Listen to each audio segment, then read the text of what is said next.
Assalamualaikum warahmatullahi wabarakatuh. Hamdan wa syukranillah amma ba'du.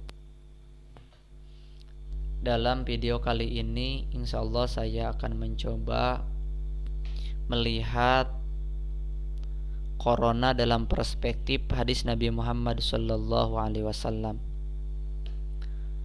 Namun sebelum itu, teman-teman sekalian, tadi saya sempat membaca CNN Indonesia mengenai update terkini masalah corona.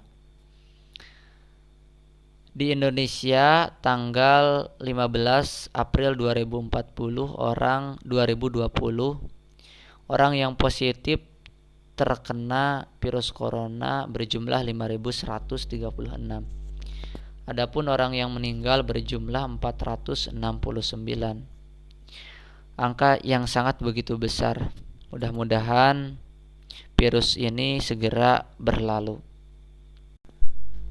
Di tengah-tengah merebaknya virus corona di dunia saat ini selalu ada saja golongan ekstrim dalam menyikapinya.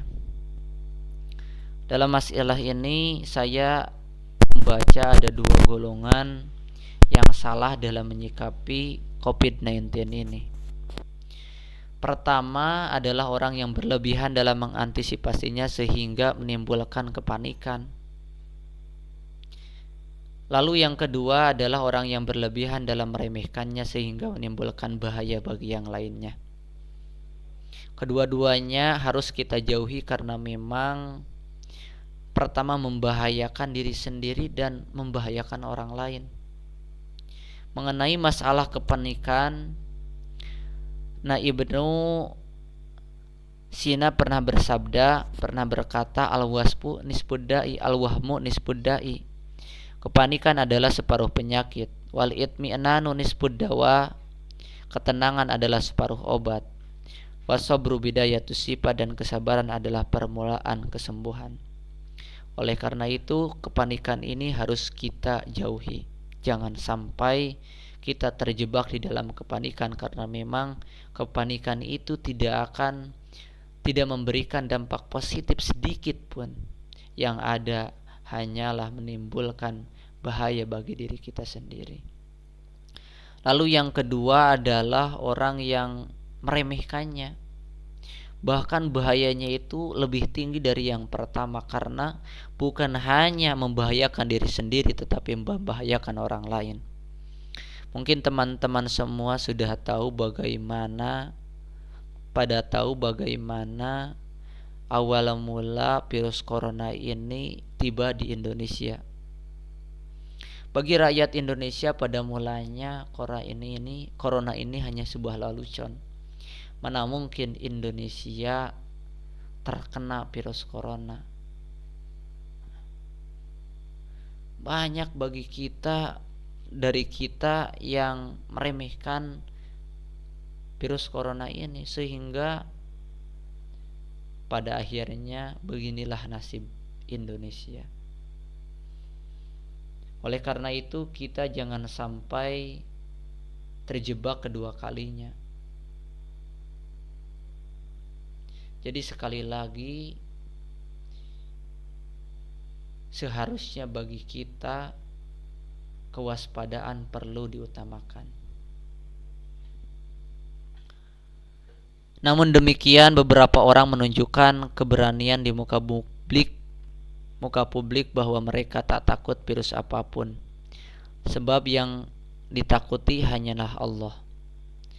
Dari segi akidah, pernyataan itu benar, sebab tak ada yang dapat menyebabkan orang menjadi sakit kecuali Allah. Dari sudut pandang akidah, Rasulullah sallallahu alaihi wasallam bersabda,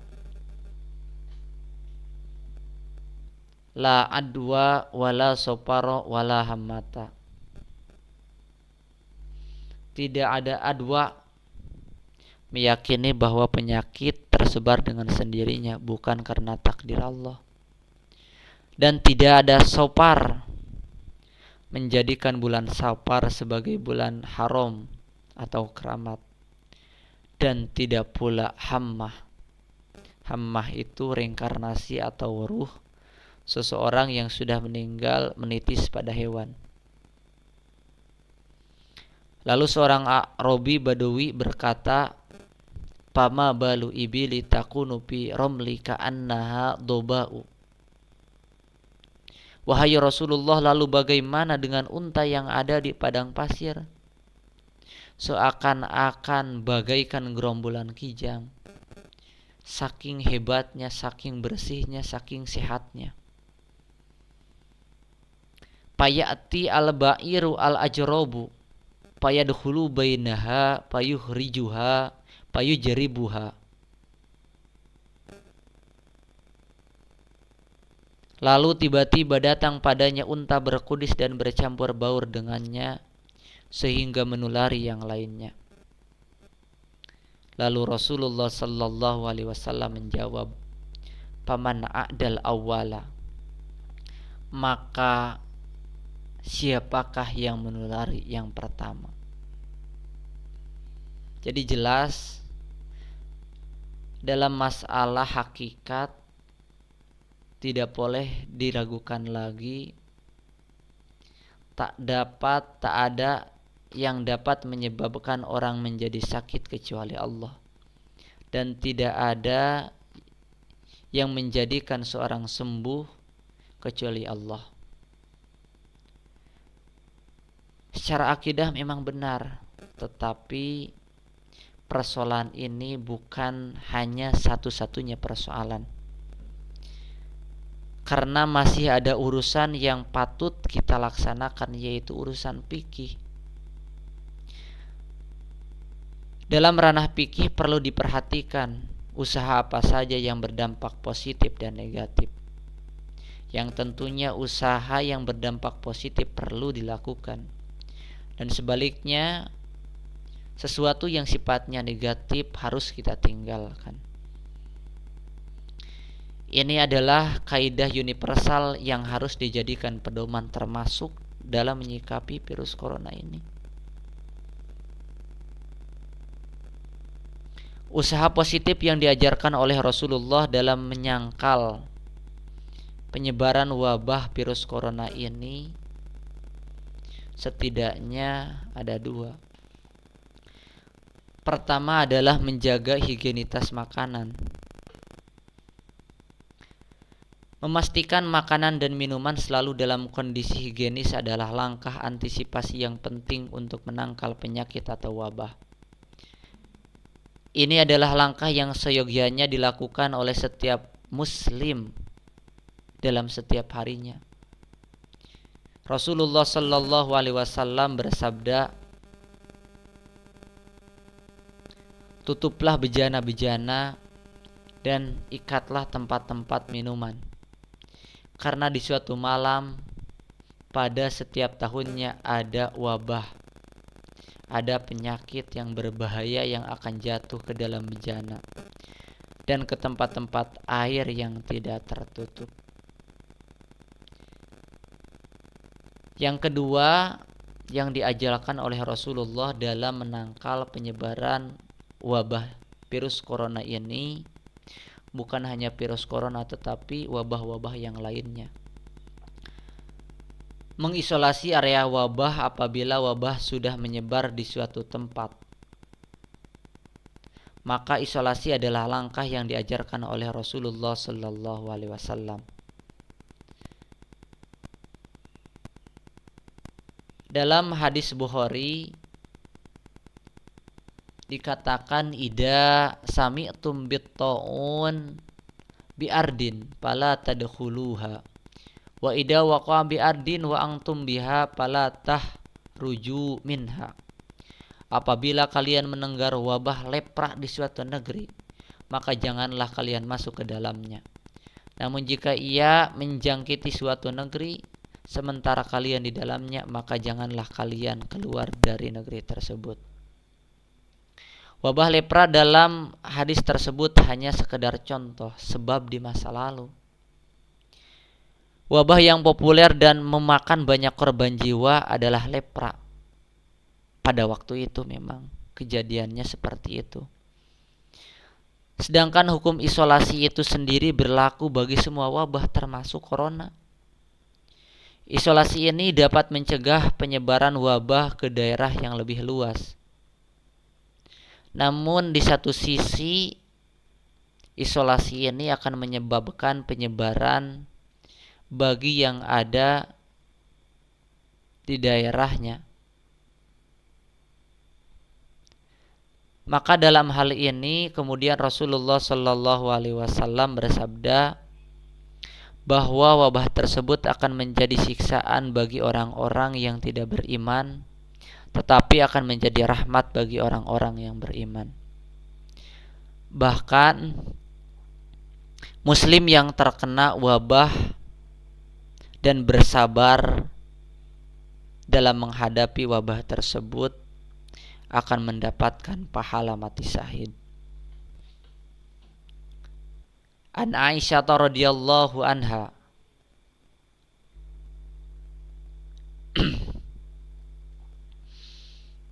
sa'al tu Rasulullah sallallahu alaihi wasallam anit taun. Aku pernah bertanya kepada Rasulullah sallallahu alaihi wasallam tentang masalah taun. Fa akhbaroni annahu adzabun.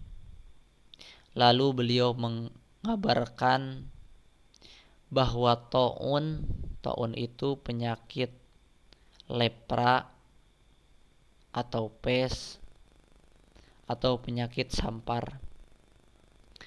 Nah, taun ini adalah sejenis siksaan yang Allah kirim kepada siapa saja yang Dia kehendaki.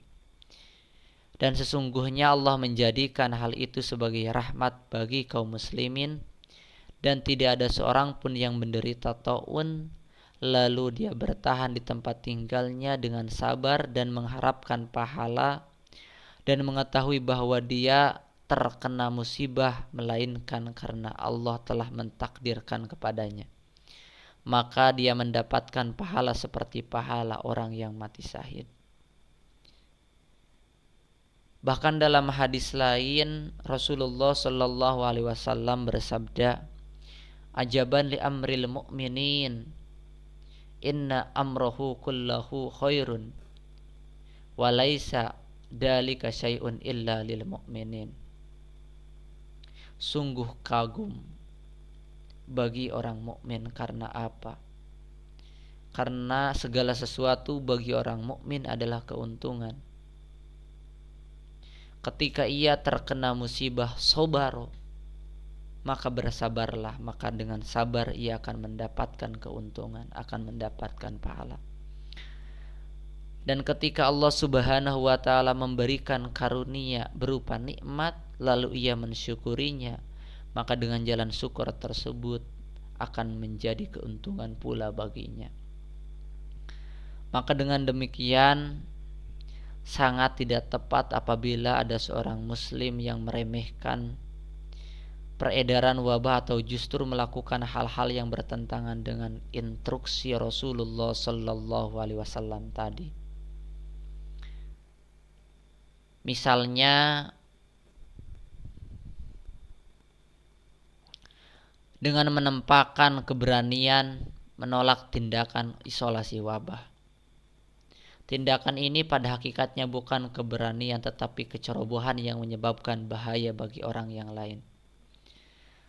Segala tindakan yang mendatangkan potensi bahaya secara fikih tergolong sebagai tindakan yang haram, meskipun berdasarkan pada akidah yang benar. Demikian pula Nabi Muhammad sallallahu alaihi wasallam meskipun beliau mengajarkan bahwa tak ada penyakit yang dapat menular dengan sendirinya tanpa kontrol Allah. Namun di waktu yang sama beliau juga menginstruksikan agar yang sakit tidak bercampur baur dengan yang sehat, supaya tak terjadi penularan. Beliau bersabda, janganlah kalian mencampurkan antara yang sakit dengan yang sehat. Riwayat Al-Bukhari. Taat pada instruksi Rasulullah sallallahu alaihi wasallam tadi bukan berarti takut pada selain Allah. melainkan justru wujud pemahaman agama yang baik serta ikhtiar yang nyata untuk berbuat baik pada sesama. Maka hadirin rahimakumullah, sekali lagi dalam menyikapi kasus corona ini kita harus jelas melihatnya, jangan hanya melihat dalam segi akidah saja, tetapi kita harus melihat dalam segi fikihnya. Wallahu a'lam bishawab.